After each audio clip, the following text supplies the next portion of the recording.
Bamikwana abadde bawakanya panado ntuufu. Panado bw'oba nga wakeegatta n'omusajja nga mumaze okwegatta n'okozesa panado tofuna lubuto. Mmwe mwenna abali ku kyeya abali mu nnyumba z'Abawarabu, zino panado zijja bakolera, zikola bulungi. Panado eno bw'eti mugiraba ndowooza kaakano akasaketi kaayo. Eno panado ziba mpeke 3 z'okozesa, 2 ozimira then emu n'ogiteeka wansi nga bwakamala bw'eti bakakukwata oba bakukutte oba bakabasanyiza oba ogenzeyo oyagadde, eno panado gy'okozesa. Ziba mpeke 3, omira 2 emu n'ogiteeka wansi then eno panado erinnya lyayo bw'eti ogiraba. Eno y'amaanyi, kano k'amaanyi ate okusingako eno. Kano omira 2 ne 2 n'obuteeka wansi n'obwera lwa mwezi kano kalugjamu. So naye panado kati n'ekirala bamikwano, eno panado ekola ku kya periods. Nga gw'ogenda mu periods ojja musaayi mutono, olumu gujja nga gwekutte nga guwunya. Eno panado bw'ogenda mu period n'omira empeke emu, period zo zikyuka, omusaayi gujja bulungi, tegujja gweta n'okweta bino ebituttula ebiba bijja nga byekutte. Olaba nga bijja olwo olunaku lw'oba omize, naye ennaku endala olaba nga bikyuse nga tebikyajja. Naawe gw'ogenda mu period omusaayi gwo ng'owulira guwunya naawe nga gukwetamu. Eno panado bw'oba ogimize ng'oli mu period n'ogimira, omusaayi gwo gukyuka, teguwunya, gujja bulungi. Naawe ow'olubuto nga lukuluma ng'omize eno panado, olubuto luwona. Panado ekola bulungi eno bw'eti eno. Gwe yenna agenda mu period omusaayi ne gujja nga guwunya, eno panado ekikola. Bamikwano sikolangako vidiyo nebeera mu komenti nga wozisoma zonna n'ozimalayo oyinza okufa enseko. Eno vidiyo gye ndi mu kuriplayingiramu sister waffe ono yo yansusse muli comments ziri, naye kati nga tufundikira omukyala ono ndowooza abawadde ansa zonna. Nze manya ntya panado, waliwo omukyala yali musomesa ng'ayina abaana 2 ne mmubuuza, twali tunyumya, ne mugamba naye okozesa ki okubanga ospacinze abaana bo bwe batyo okubanga tobazzangako. Omukyala ye yannyonnyola ensonga ya panado. Kati ate bw'amala ogingamba nenzija nga njiwulira ku bantu bangi, nangamba nze nkozesa panado. Okitegera panado kasita omukozesa obulungi, bamikwano panado akola, naye simanyi side effects z'ayina. Era musobola kubuuza oyo kati amuluddeko kuba yayinza okuba amanyi, kuba abasinga bwedda mugamba talina side effects. Simanyi nti waliyo ekintu ng'okikozesa ekiyinza okuba nga tekirina, naye nze ngamba okkira kumakya okugjamu olubuto. At least okozesa panado. Kano kagenda eri mmwe oba ffe bakadaama bakola mu nnyumba z'Omuwarabu. Oli n'avayo n'akugamba nti panado bw'ogimira ng'omaze kwegatta ne bbosu oba ne mutabani wa bbosu omuto ogenda kufuna lubuto. Kankubulire oyali okugamba n'ekadaama munno agenda bijjawa. Mukwano wava Uganda ng'omanyi nti ozikola, omanyi nti ozimuwaawo sigawo tewajja kwebaka na muntu. Singa oli agala kwebaka na muntu alisigaddeyo Uganda, appetite zo n'ozireka Uganda. Mukitegeera. Naye kati oli avuddeyo agambye nti mukozese panado, ate biki bw'oba omaze kwegatta n'omuntu ate kano kajjamu olubuto, ate kano kajjamu biki omwezi gumu. Bannange oyo dokita kadaama ng'oyagala kudde wamwe ng'okyali mulamu. Bannange ebintu ebimu ebitambula ku social media bannange tulekera obiwuliriza, naddala TikTok. Bannange TikTok akuliko abasawo bakadaama bangi basawo bali ku TikTok. Mwegendeeza ebintu byemufollowinga, ate nnyo apology, ate egeza yips, ate egeza akabina, ate ekola biki. Bannange ogenda kukola ekintu bw'ogise ng'omaze kikola. Ogenda kukola ekintu bw'ogise ng'omaze kikola ate nga tokyalina kyakola. So guys, nze mbagamba nti mulekera okugendera ku biroboozi by'abantu ku bintu ntumbu, ate panado gimira biki, ate kola kino.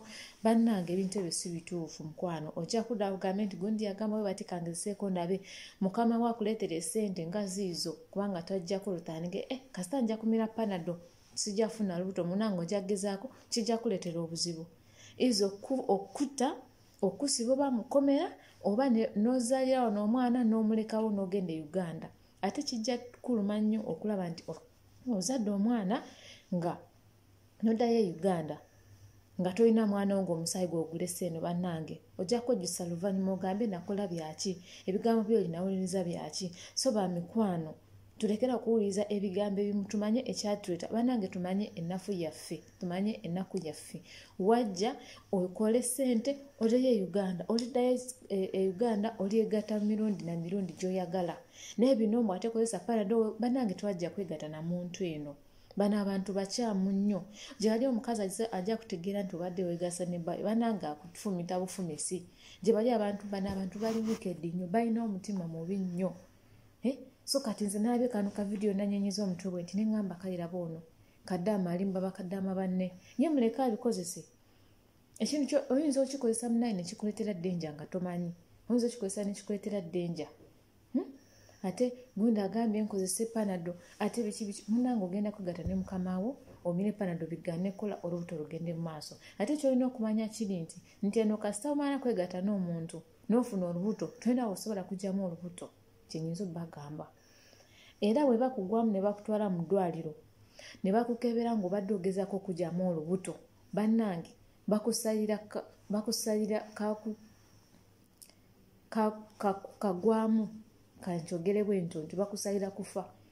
Okitegeera bakusalira kufa kubanga zinayo omukwano gwange yajja n'olubuto okuva Uganda. N'asirika yali agenda kuzaala biki kale yamanyi pulaani ze, naye ne bagenda omukebera ng'omwana amaze kuzaala omwana. Ne bamukebera nti abadde agezaako okugyamu olubuto oba nedda. Ebyuma ne bigezaako okukola buli kimu kisobose kulaba nti oba abadde alina ebiddagala byagezaako okukozesa kugyamu omwana oyo. Kubanga eno kiri halamu. Ne bamukebera bambi nga talina ddagala lyonna lyakoze eki lyamize.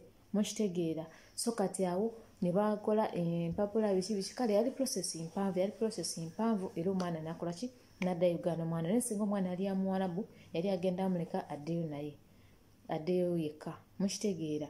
Naye ekirungi nti yajja naye Uganda naye teyasobola kwogera, yali akimanyi.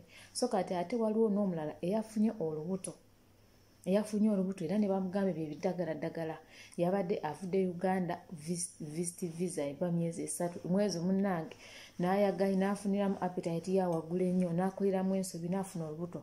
Lwafunye olubuto lwabadde lwa mwezi gumu n'anywa eddagala ebyo ebiddagala bye babagamba ebyo. Munnange olubuto lyaluggyemu munnange n'abulidinga era kati onkigira ali ku kitanda. Era tetumanyi oba n'amulamu oba nedda. Era naye yabadde asaba buyambi. So mukwano oli bw'avaayo n'agamba nti bino ebiddagala bikozesa ekino bannange bagamba okwerinda kwe kusinga. Towuliriza bigambo by'oli bw'ate weegate ofune Panadol ate munnange ojja bikozesa. Muleke ye abimanyi bikozesa abikozese. Naye togenda kukola kino ogendera okubanga nti bagambye nti no ate bwe nakikola nja kumira Panadol. Munnange tomanya. Kati oli naye yabikola nga tamanyi, afunye olubuto, akyali ku visit visa tasobole kuddayo Uganda biki. Wuuyo bamututte mu ddwaliro bakyatidde n'okutya kubanga tanagenda mu ddwaliro. Bakyambembereza waka naye yaddayokera naye ng'asaba buyambi. Ne so kati bamikwano nze mbagamba nti mulekera okuwuliza ebyo ebigambo by'abaana.